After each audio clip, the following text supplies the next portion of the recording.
Hello, everyone. You might be wondering why we're on a Pathfinder website for an Anima Beyond Fantasy video. Well, I actually had a commentator not long ago, or not a commentator, a viewer ask me, "Hey, I want to make a monster for Anima, but I want it to be a demon from D&D. I want something like an imp. There's already stats for imps for D&D and Pathfinder. How would you convert something like an imp or a quasit or a similar creature from a game like Pathfinder to D&D? Well, there are a few good ways we can do this, and I wanted to at first show us the stat block we're going to be converting today. So as you can see, this is an imp from Pathfinder. It's a CR2 creature, and here are all of his details that we need to know. So the thing about imps is we know they can fly fairly quickly by Pathfinder standards. They have regeneration. They can heal hit points per turn.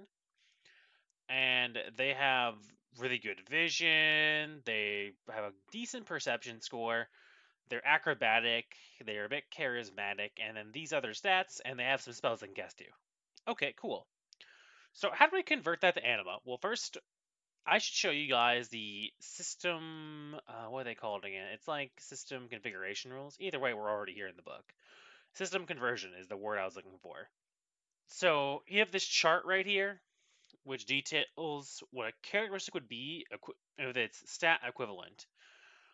This is used to convert a stat from right to left, really. So if you're using a percentile system, where it could go from 5% to 180% in a stat or scale equivalent, you would go from this, and then you'd reference this, and you'd go, all right, if I have a 75 in the strength ability in my Warhammer 40k game, that means I have an 8 in Anima. Same with D&D. If I have 14 strength in D&D, I have 8 in Anima. So let's start by converting it.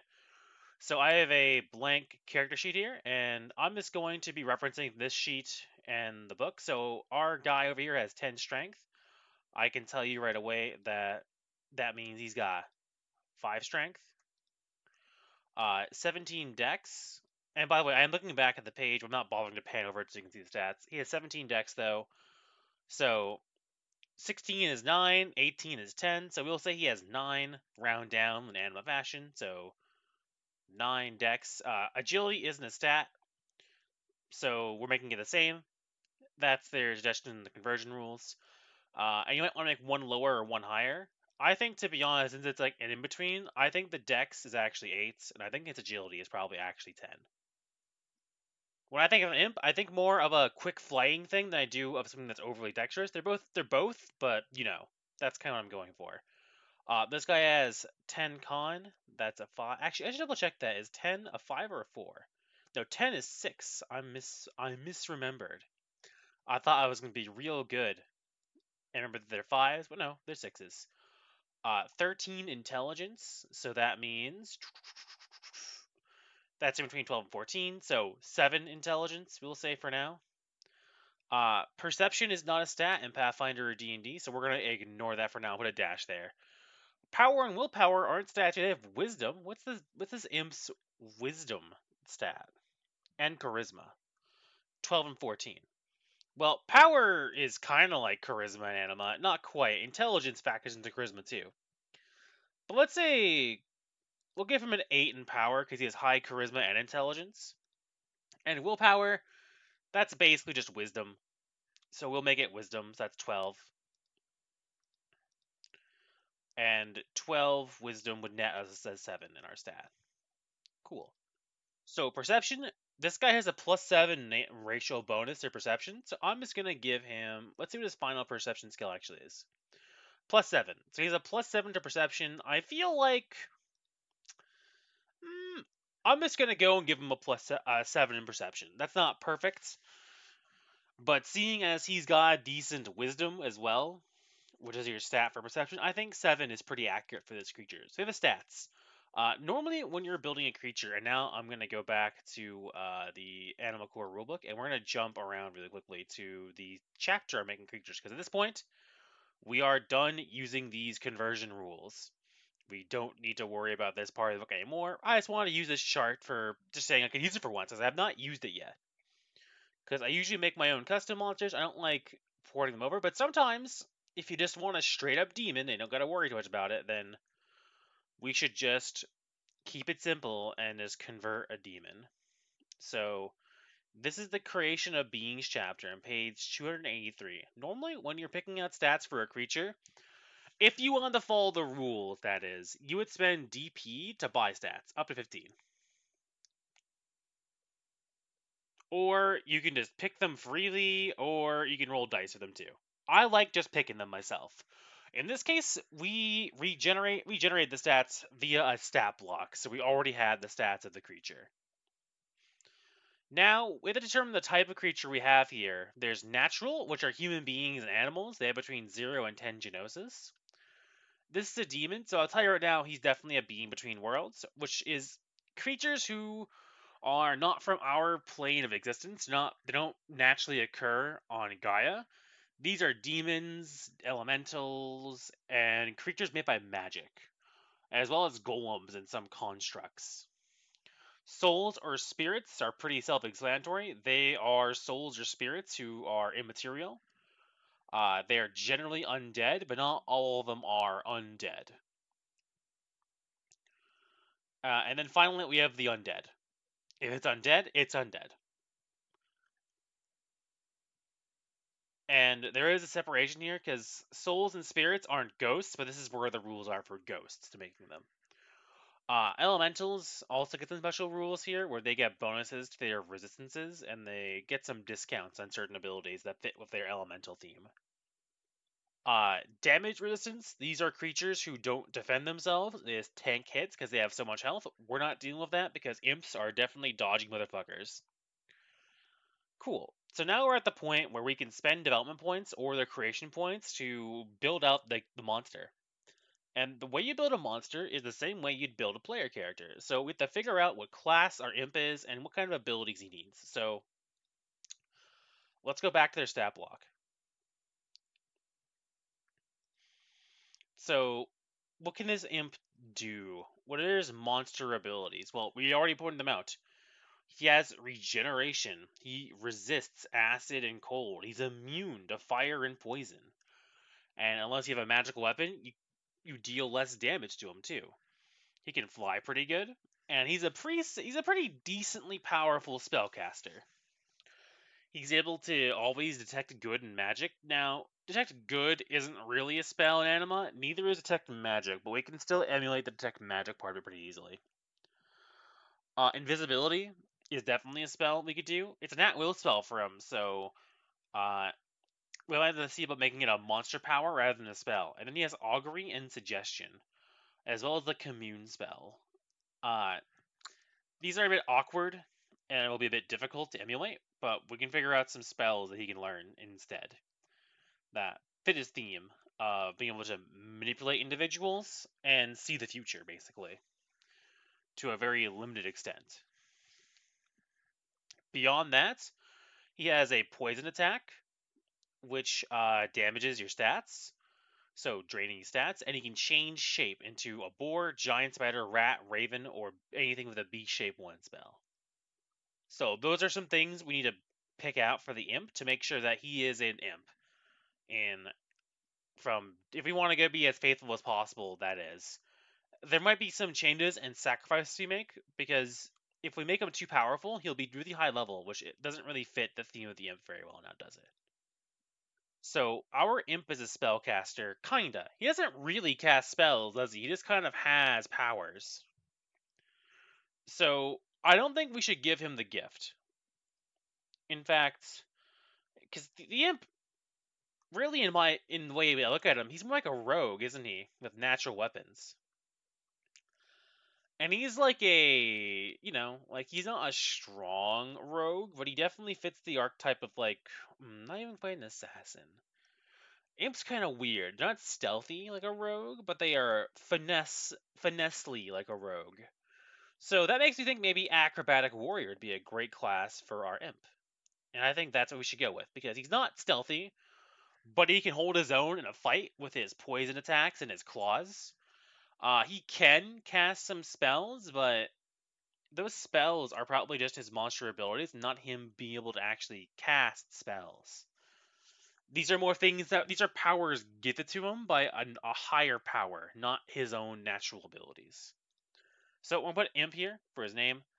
Oh, the tabbing on the sheet isn't that great, but he's an acrobatic warrior. These don't matter. We don't know what level he is yet. I'm gonna say let's try making level 2. Let's see. Is there a good place to put level? Nope. Up. Oh, there's right here. 2. Age doesn't matter. Gender, they could be male or female. M/F. Race, demon. Being between worlds. And I'm gonna say he has 20 genosis because he's a demon. Demons should have that much genosis. Appearance, we're not gonna worry about it. His size, using the Anima calculation, he's size 12. Appearance, 5. Who cares?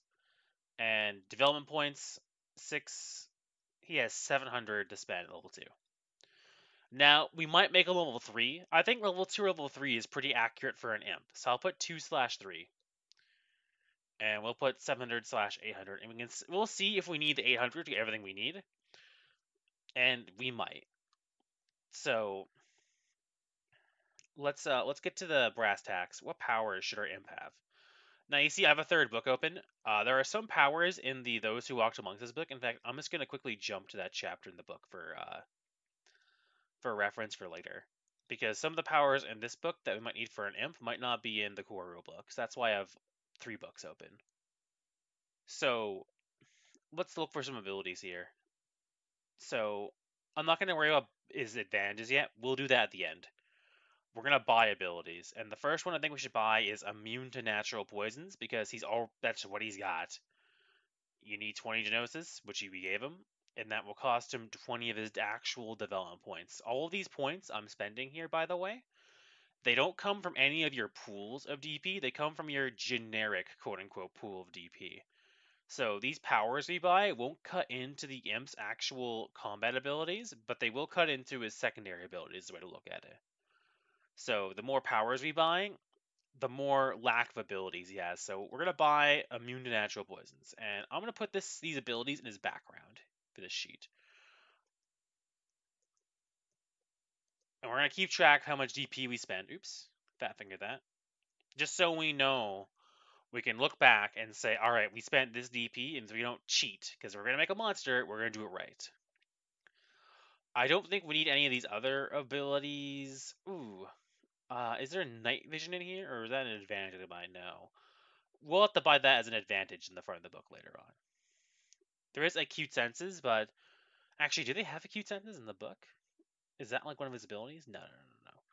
He just has the ability to see in darkness as dark vision. Okay, just making sure. So, oh wait, he has some elemental resistances. I've almost forgot about those. Let's just double check, make sure that those aren't here. They might be a bit later on. Okay, disadvantages.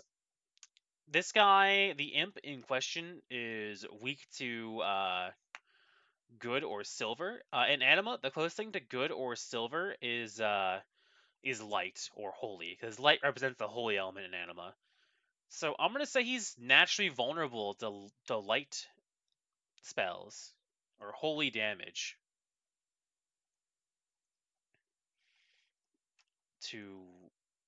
I'm gonna use holy.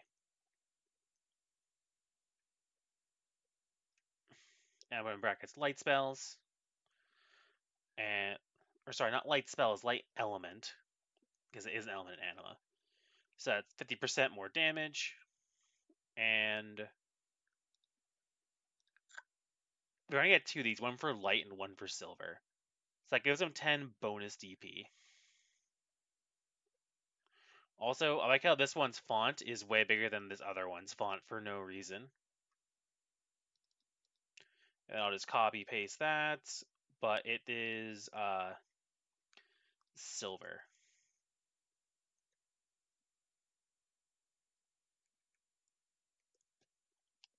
So this will make up for our immune to natural poisons as well.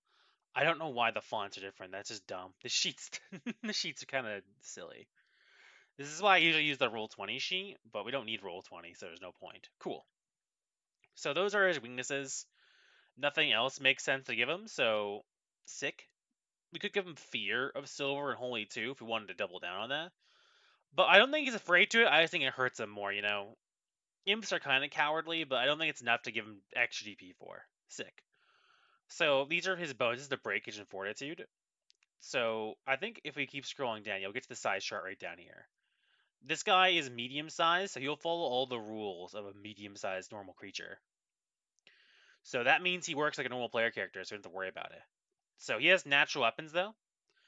And this is where I'm going to go back to the size chart. The size chart dictates how much damage your natural weapons do. I think it makes sense for imps to deal base damage of 40 with their natural weapons, because they're deadly, but they're not like he rolls d4s, right? Like, this guy isn't supposed to be a badass. So it's 45 because of his strength modifier. Oh, sorry, so 40, 45, or 5, not 45, and 45.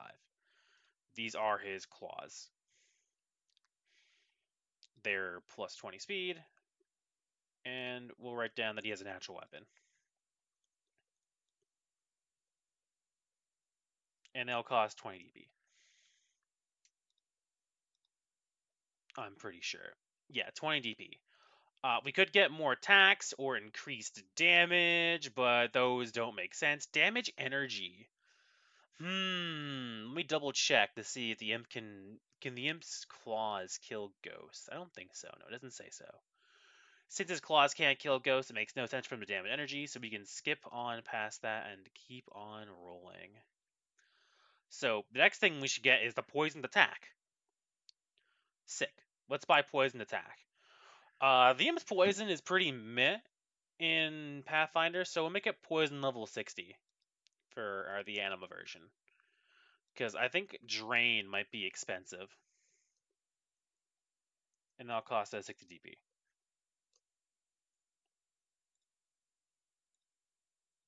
Because it makes sense for our poison to do things. And we might actually end up using this chart here to figure out how much the drain works, how much that should cost for the rules of drain. But we'll use that VR from earlier to determine its resistance check. Or I think it might make more sense just to make it an added mystic effect.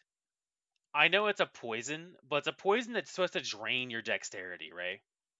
Okay, we're gonna do added mystic effect instead. I think that makes more sense. So I want like a PHR 100, which is 120 is what we could get, but this is supposed to be a bit of a shittier poison, so 100 is pretty good. And then for drain, he could get complete or double. I think half of the failure is pretty good, so that's what we'll do. So that's 50 plus 20, that's 70. And let's see if we can get that conditional effect.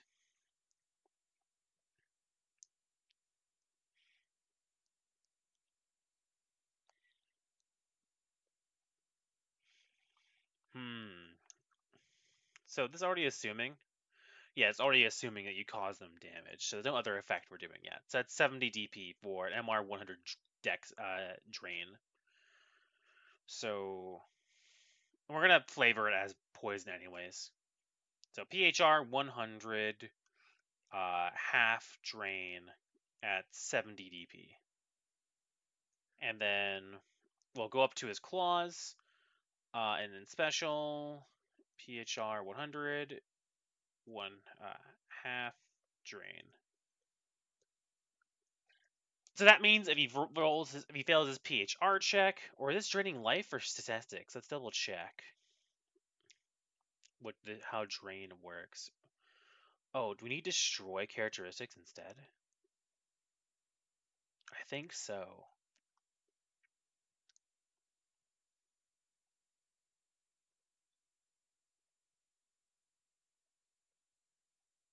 Is there a damage instead, or only destroy from this?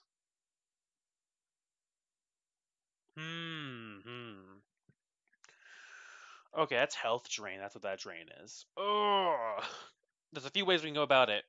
I think if we're draining dexterity, I think all action penalty might be better for what we're doing. So that's 60 and 50, so 110 for an all action penalty. Oof. You know what? The life drain works too. Like, fuck it. let's go more with the theme of it draining your abilities. 120. So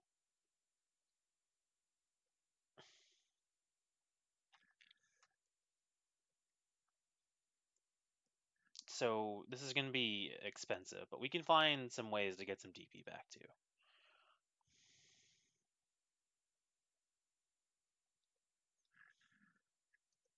Cool. So that's the poison for the imp. Now, now that I figured that out, so we have that. The other thing that he can do is he can fly. So he flies with his wings though, because imps usually have bat-like wings, so we're gonna give him natural flight. He flies faster than he moves. This is how I work. So he moves at 8, so we should give him like 10 for 80 DP. Cool.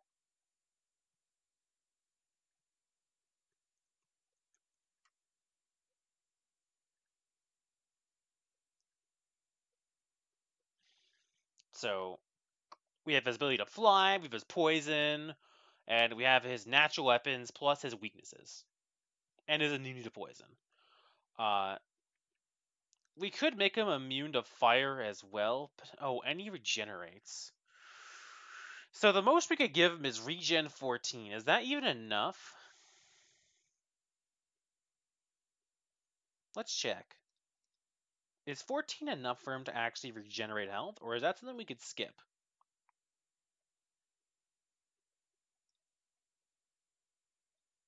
Okay, that's an important question. Is sometimes we don't want to skip things. That's expensive to get.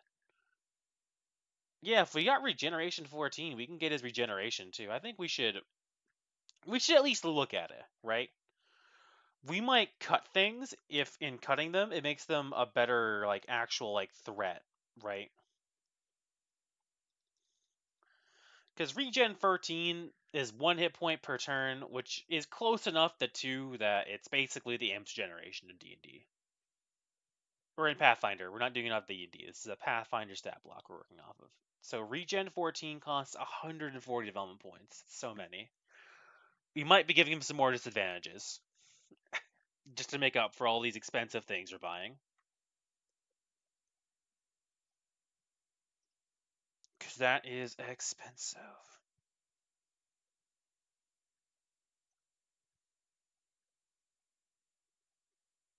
Oh, okay. I'll give him the disadvantage though that it stops working when hit by silver, so it's a little bit cheaper when hit by vulnerability. I'll do vulnerability because there's 2 of them. And since there's 2 things, I'll give him an extra 10 because that's 2 types of attack that will stop it. Because that makes sense.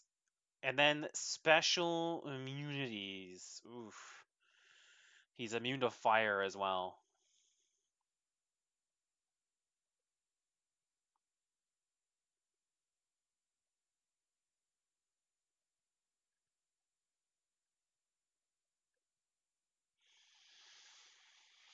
Hmm. Hmm.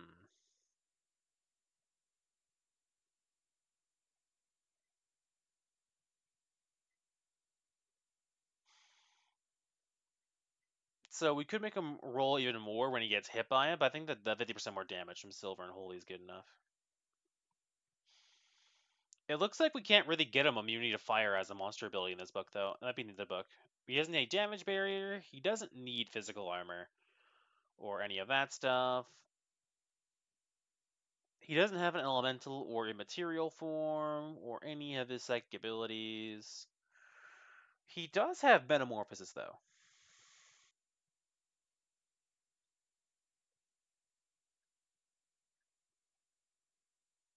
Yep, he has metamorphosis, so we have to buy that for 60 TP. We don't need advanced metamorphosis because he has changed his form. He doesn't do anything else besides that.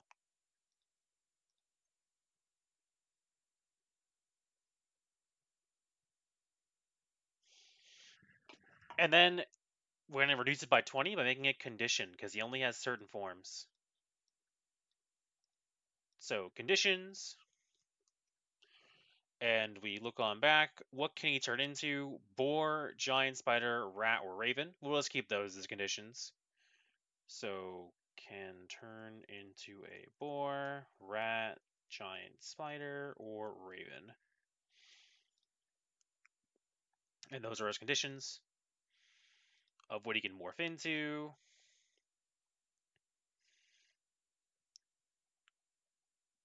He's also permanently invisible, or at will can turn invisible. However, he can't, by Anima rules, be invisible. So I think chameleonic camouflage is good enough for what he can do. Or maybe that's something we want to like skip, his ability to be invisible. We've given him so much, and I feel if we keep getting him more monster abilities, he's gonna have very poor actual abilities. But I will give him complete night vision still, because that one's cheap.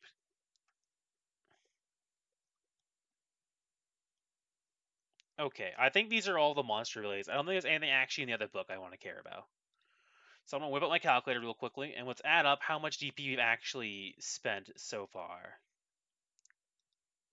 So these first three things all cancel each other out, so I'll just ignore them and start from the claws. So 20 for the claws. How much does the draining venom cost? 110 plus 80 for his flight, plus 120 for his regen, plus 40 for metamorphosis, plus 20 for complete night vision. So he definitely needs to be level 3, because at this point, our imp here is going to have no secondary abilities at all, and just have his combat abilities at level 3. We could cut or reduce some of his abilities. I think, to be honest, let's make him level 3, and let's cut his regeneration. I think that part of the imp isn't important enough to really be kept. So we're going to save how much DP, but we're just going to cut that, because regenerating 1 or 2 life points per battle in Anima isn't very good. So we're going to give him 120 more DP, just so that he can do secondary abilities.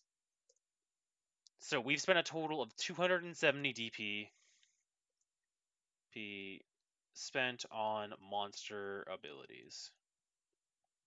Cool.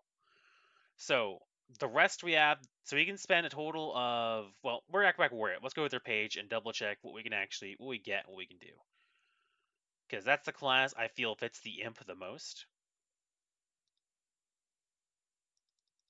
So we're going to go off that class card. So we're level 3. That means we get 10 life points per level. So life points 10 with a base or whatever class, 30. Cool. I'm just going to close this. We don't need this. Initiative plus 10 per level. All right, sick.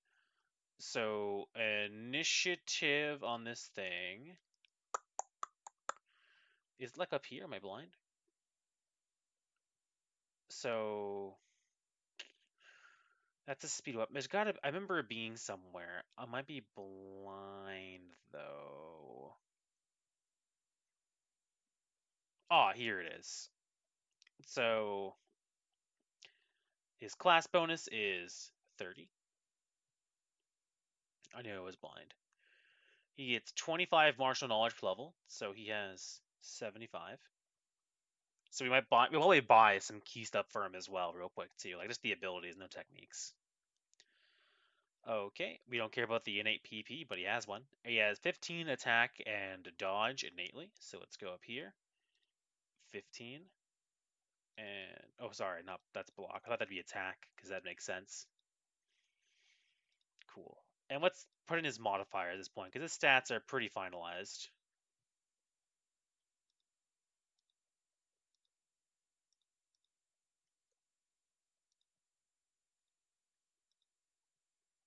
And then we have to put in his, oh, sorry, that's his actual, oops. Because I know this sheet does some math for you. But I put it in the wrong column like a genius. There we go. So it does all that for us, put those numbers there for us. and it will also do our bonuses. Sick. So we're gonna make him pretty combat optimized because he's pretty tough for a CR2 creature, like his attack ability. He has a let's see, it's a plus. Am I blind on this stat block? Where's his bonus to hit? I think it's like on his attack or something. Yeah, I'm just blind. It's +8.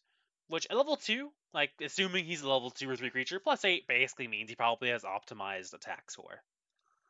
And if it's 17 AC, that's a bit below average defense, but this is Anima, so we're just going to say he has no armor in this case. So we are investing 400 into attack and dodge. Divide that by 2, that's 200 each of them. Divide that by 2 again, that's a base of 100 in both of them. So attack and dodge at 100. Now, what I'm going to do is I'm going to slightly skew his dodge to be 85, and I'm going to increase his attack to 115. I'm doing this because he is a much more aggressive creature than he is a defensive one. So his final dodge is 115, and his final attack is 140. No, sorry, that's 150. No, 148, yeah, because it's 25 plus 15 is 40, yeah. Not dumb. We're doing this because he is a bit more offensive than he is defensive, but not so much so that he's like a cripple at it. So, cool. That's his combat stuff. So, we have 130 more DP to spend, and we have some creation points to spend too. We could even get him some more disadvantages if we wanted to. So, I'm mostly going off the top of my head for these, but he has Detect Magic. So, although he doesn't cast spells, I'm going to spend 2 on the gift just so he can get magical advantages. And I'm going to give him as disadvantage. I'm just giving him bad luck. Not because imps are notably bad unlucky, but I feel like they have a poor lot in life. And that fits the imp pretty well. And I want one more so I can get aptitude in the field, which also costs 2. And I'm going to put it into occult. Because sorry, not occult, intellectual.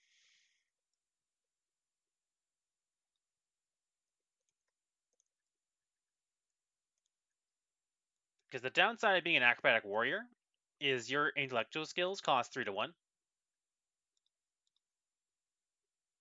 Where with this advantage, it'll cost 2 to 1 because we got it. And he has magical appraisal as a skill, or detect magic as a base thing. So what I'm going to do is I'm going to put, so he has 130 more DP, by the way, for secondary abilities.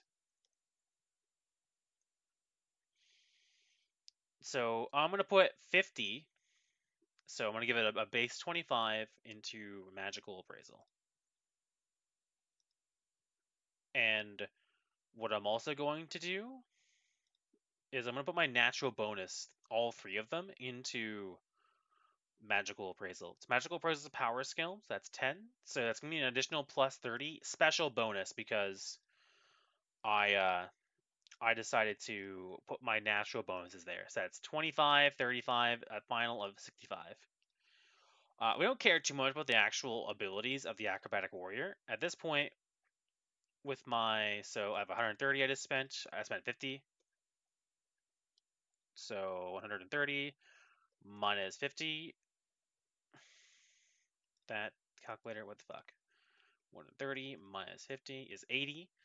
I'm just gonna put 40 into notice and search because he's kind of a perceptive creature. But yeah, I think that's where I'm gonna put him. Those are decent skills for him to have, so that he's not completely oblivious, but he's still not exactly the best at looking for things. Sick.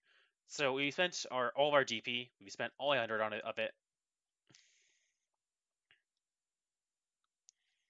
P for secondaries, and then we spent 400 DP for combat abilities. Okay, cool. So I'm putting this here. I'm gonna order this so it's at the bottom.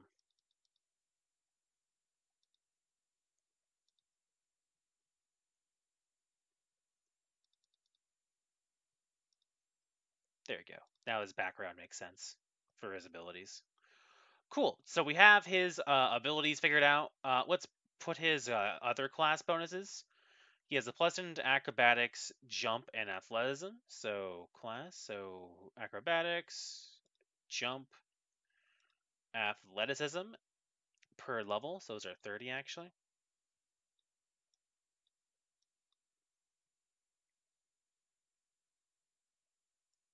And then he'll get +10 to sleight of hand and style level 2. So let's scroll down.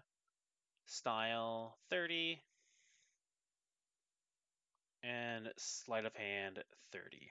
Cool. All right. So, and we can even go up here and go 140, 115. His fortitude is 12. His breakage is 0 plus strength, which is nothing. His presence is his presence, so it'd be 30, 35, 40. And this thing does cut. Sick. So, and we'll put this as SP number 1 because that's what it is. So this thing is 20. It's the same as fists, so I'll just calculate his final initiative in the bottom of these. Oh, and his class bonus of 30. So 30, 50, 60, 75. So he has a 95 with his initiative. Pretty good. And finally, we're going to quickly buy some key abilities. I'll give him key control. And I am going to give him... I think it makes sense for an Imp and Anima to honestly have Aura Extension and like an elemental attack. I think he'd have elemental attack fire, but up to DM. I won't get the increased damage or reach and speed though. That's 30, 40, 50. Cool. And then I would like, where's the other one that I want? Oh, I want 30, 40, 50. I want key detection 70 to kind of simulate his ability to see magic more as well. Actually, screw elemental attack. I'll give him erudition instead. So 30, 50, 60, 70, yeah. Because with erudition, he can see power levels and stuff, which is pretty useful, and also see magic as well. He also has aura extension. Actually, no, he doesn't have aura. He has presence extrusion. My bad. He doesn't need aura extension anyways. I skipped the step. I skipped a very important tier of that. Cool. So those are his abilities. This is his initiative. These are his background, which is basically his abilities and DP costs. His ATs, we'll do that real quick. They're all 0, though. Actually, no, he's a monster. He has some amount of natural AT. One final step to doing this. So, actually, I have 2 more things to do, actually. So we have to go down back to this size chart here. Right here. He's a medium. So he does come with some free natural armor of 3. Because he is a monster. So he gets 3 cut, 3 impact, 3 thrust for free. But these are all 0. We can improve his natural armor by buying it down below, but we're not doing that. And one more thing with the 2, he's level 3, which means he was level 2. That means he gets a free stat point. With this stat block, it doesn't really matter where we put it, but you can put that wherever you want, but I think it makes sense for it to honestly be in intelligence. And bring him up to 10 intelligence. Because that will improve his ability to see magic better, making it a 75. Sick. So that's how you make an imp. I'm just going to finish up this sheet real quick by putting in all of the ratios in those little circles up there. So yeah, everything else is 2 for 1 for the acrobatic warrior. So we're basically a freelancer almost. And freelancer would also be another good choice for the imp. But in this case, I felt the acrobatic warrior fits the theme of the imp pretty well. And oh, I should fill this thing out too. Yeah, let's figure out his base health too. Because what I'm going to do with this sheet is I'm going to post it in the description, and you're welcome to use it for your adventures and campaigns if you need an imp. This imp later on could develop magical abilities if it was a summoner's familiar. It could learn spells fairly easily, and it wouldn't take too much investment to be able to have it cast offensive spells. I'm blind right now. Is this in physical? No, it's in the first chapter. What am I talking? What am I thinking about? Life points. His con is 6. So that means he's got a base of 85. Cool. Base 85, meaning he has a final hit points of 115. Perfect. So this is how you make a creature in Anima, and this is how you use the system conversion tool as well, on how to convert a creature from one game system to another. I feel like we got pretty close to what the imp is in Pathfinder, and using those rules and your best judgment, you can very quickly create these creatures and have them be relatively effective, both as a dangerous monster and as an interesting encounter. I hope you guys enjoyed the video, and I hope this inspires you to make some more creatures. And who knows, maybe I'll make a few more of my own and show you how I built them in this step-by-step style guide. As a quick overview, though, when making a creature, make sure you get its theme down, and make sure you pick the abilities that make the most sense for them to have. When making a monster animal, you have to make sure you make some key choices, not to necessarily make it optimal, but to make it flavorful. In this case, we made a very dexterous style attacker who drains their opponent's abilities to fight back by giving them an action penalty and, in general, being annoying. But we also gave him some weaknesses, both because the stat block demanded it and because it makes sense for a demon to have those weaknesses. Also, it's very important to keep track of all of the DP you spend to make sure you're not spending too much and that you're not cheating. It's very important to note that a lot of these stat blocks are all these abilities are fairly well balanced as long as you use the correct values to buy them. And yeah, thanks again for watching. Like I said, this stat block, I'll be sharing it via Google Drive. You can take it, you can use it. Don't even worry about it. It's all yours. And I'll see you guys. I'll put this in too. Base presence 40. Yeah, I'll do this for you as well. I'll fill this section out when I post it. And yeah, I'll see you guys later. Have a lovely day. Make sure to like, comment, and subscribe and all that garbage.